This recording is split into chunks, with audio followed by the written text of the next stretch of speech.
بسم الله الرحمن الرحيم الحمد لله رب العالمين ثم الصلاة والسلام على رسول الله وعلى آله وصحبه وسلم كليبكان وكليبك لباد وأن كجهد ليني موضوع أها لغنكي جيل كلا عدة هي بوب كوسلا إسنا ولا لحجلي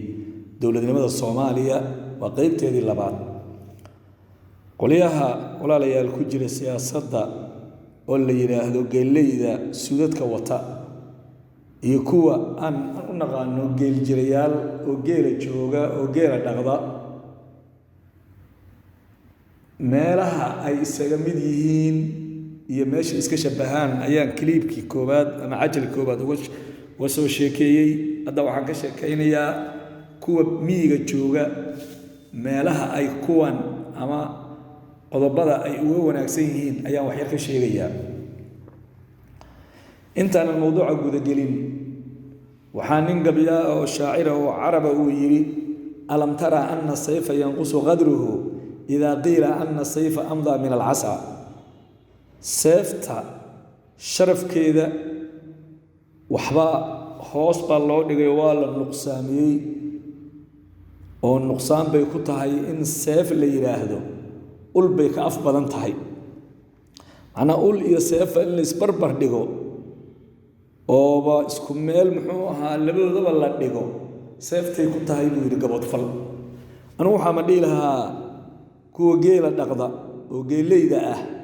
in nimanka suudadka wato hantida umada boobayo magac dawladeed ku boobaya iyo xilalka umadiyo sidaan abaar iyo colaad iyo dhibaato u haysato way kaliitaan boqolkiiba boqol kuwa saaba fiicanba yaan dhiilahaa gabayga sidaas aan ka wada hadaan u noqdo marka mawduuceeyu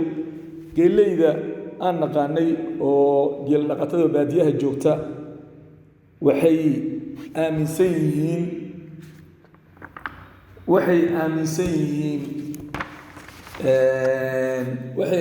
yihiin oo ay kuwan uga fiican yihiin waxay tahay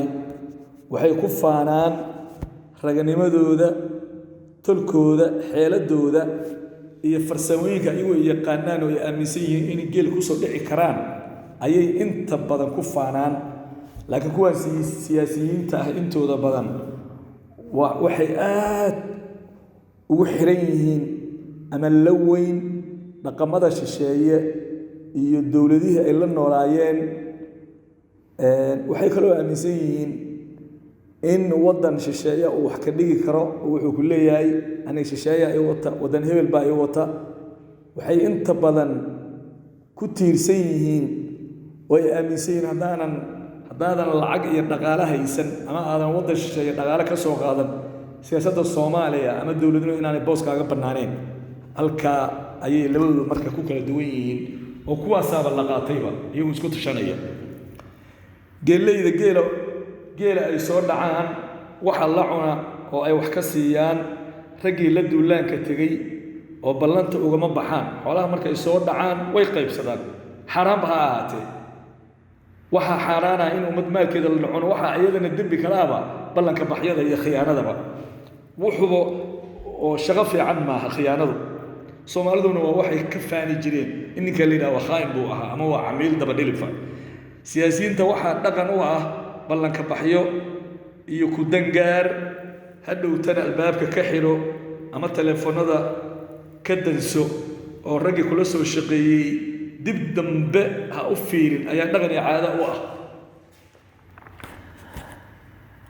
haddayba dhacdo in geeleyda miyiga joogta geel soo dhacaan oo mid kamida uu isku dayo inuu sadbursi la yimaado oo saaxiibadii wax ka sii waayo xoolihii wuxuu soo xusuustaa inuu berri u baahan yahay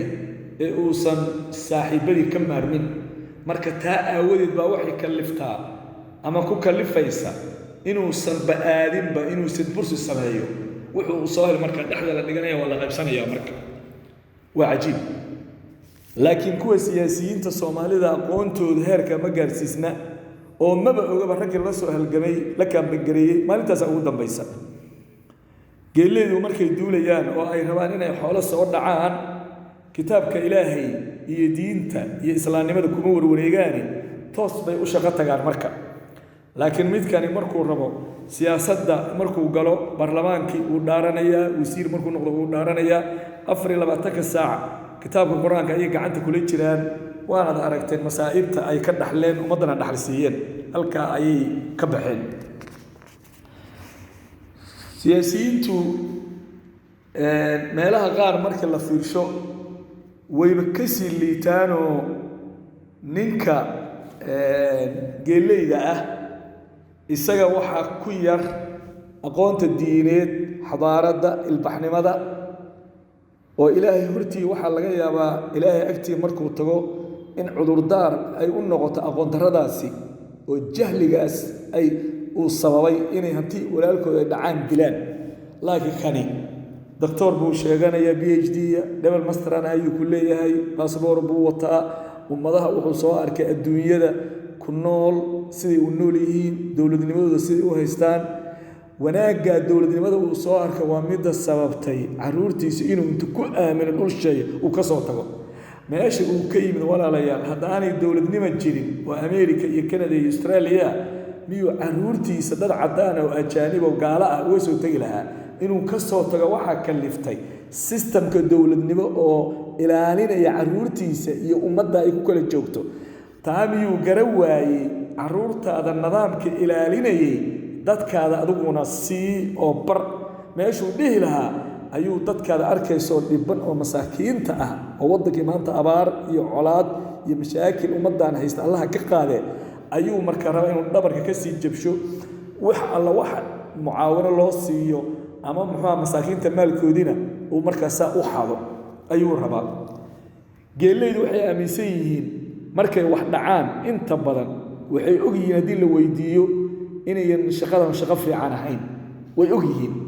oo markii la yiraahdo wariyaha geela dhacda aniga wax ma dhacayo kulay wuu og yahay shaqadan inay shaqo fiican ahayn laakiin kani maba ogaba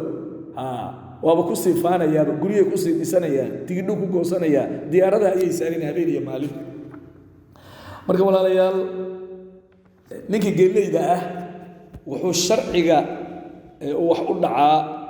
oo inta badan qarbudaada iyo kharibnaanta uu sameeyaa dawladnimada ayaad ka fogtahay sharcigu kuma soo qaban karo kani wuxuu aaminsan yahay passport baad haysataa ama ninka xilka ay madaxweynaha ra'iisul wasaaraha wuxuu doonaba ahaada ayaa saaxiibtiin isku reertiin isku xisbitiin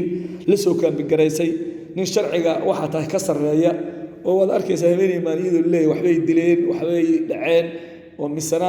aanan wax la hadlaya jirin marka halka ayay muxuu ahaa meeshaas waa dhaqan taas oo kala marka waxaad arkaysaa iyadoo leeyahay baarlamaan buu rabaa inuu noqdo wuxuuna u noqonayaa xasaanad buu ka rabaa wax la yiraahdo xasaanad anu ma garanay xasaanadu way tahay markaas leeyahay xasaanad weeyo waxa la rabaa inuu isku ilaaliyo dulmigu galay oo inuu isagu baarlamaan uu misana 4 sano kale uu sii joogo walaalayaal aqliyada noocaasa waa waxa dawladnimada Soomaalida ragaadiyay hadda oo maanta joogno waxaad maqlaysaa oo marqaati ah annaguna ilaahay hortii marqaati ka noqonayno in la leeyahay hebel ninka la yiraahdo kursiga baa loo xiray lala tartami maayo dulmi iyo fujuurka weyn miyaa jira wax umadu leedahay in kaliya nin la siiyo waxaad arkaysaa sanadba sanad ka dambeeya Soomaalidu way ka sii liidanayaan haddaba qaabka aan u noolnahay iyo dawladnimada aan sheeganayno runtii ummadda Soomaaliyeed godob maharta ah ayay ka galeen dadkii nidaamka noocaas yiri dawlad baad ku tihiin mana u malaynayo xaalku inuu ka soo raynayo Ilaahay subhanahu wa ta'ala wuxuu yiri ummad Ilaahay ma bedelo ilaa iyagu iska bedelaan nusuusta Quraanka akhriya in badan baa laga hadlay ummadaha walaalayaal anu waxaan ka baqayaa tii reer bani Israa'iil baa wali kaasoo kala nahaya inaan maaragtay aan ka bixi weyno laana hadii aan Ilaahay u tooba keeni weyno oo dadka masaakiinta dulmiga lagu hayo hantidooda la boobayo laga tooba keeni waayo waa la eedayaa magaalada Muqdisho hadda jooga dhowr maalmood ka hor wadada Sodonka anigoo maraya dumar masaakiin oo xaaqaya ayaan arkay haweenka mid ahayd qof weyn oo daa oo maama ayay ahayd xaamil ay ahayd waxaan isirbileeyay way dhamaadeen gaari gacan ayay ciid ku daldalayaan gaari ay ku riixaysaa markaasay la ciidciidaysaa la kufaysaa war ma qof dumar oo masaakiin ah oo laga yaabo inay saaka soo quraacan oo ciidan gaari gacan inta ku shubtay ugu yaraan 10 kiilo ama 20 kiilo miyay riixi kartaa hadba way la dhacdhac way la cilciilaysaa marka dirqi ayay marka u riixaysaa taa kuwa isbitaalada joog kuwa dhimanaya kuwa badaha ku dhamaanaya waxaasoo masaa'ibo ummadda haysata dhibaato ah abaar colaad ninka hantidooda cuna ku nabadgeli maayo awlaada la siiyana waxba laga dheefin maayo way baaba'ayaan ama magac u baasaboor u bixi ama xasaanad sheego kullaba ninkii dulmi sameeya ilaahay subxaanahu wa tacaala adduunyada ayuu kaga goynayaa aakhirana xisaabteeda ayuu helayaa anigu waxaan dhihi lahaa oo aan kliibkan u duubay waa iyaga jacayl iyo waano iyo dadka Soomaaliyeed oo aan wanaagga la rabo hadduu noqdo mid dawladnimo sheeganaya iyo hadduu noqdo mid baadiye joogaba halaga waantoobo dhaca ummadda iyo boobka iyo dulmiga aan isku hayna inta ayaa ku soo koobaya wabillahi tawfiiq assalamu alaykum wa rahmatullahi wa barakatuh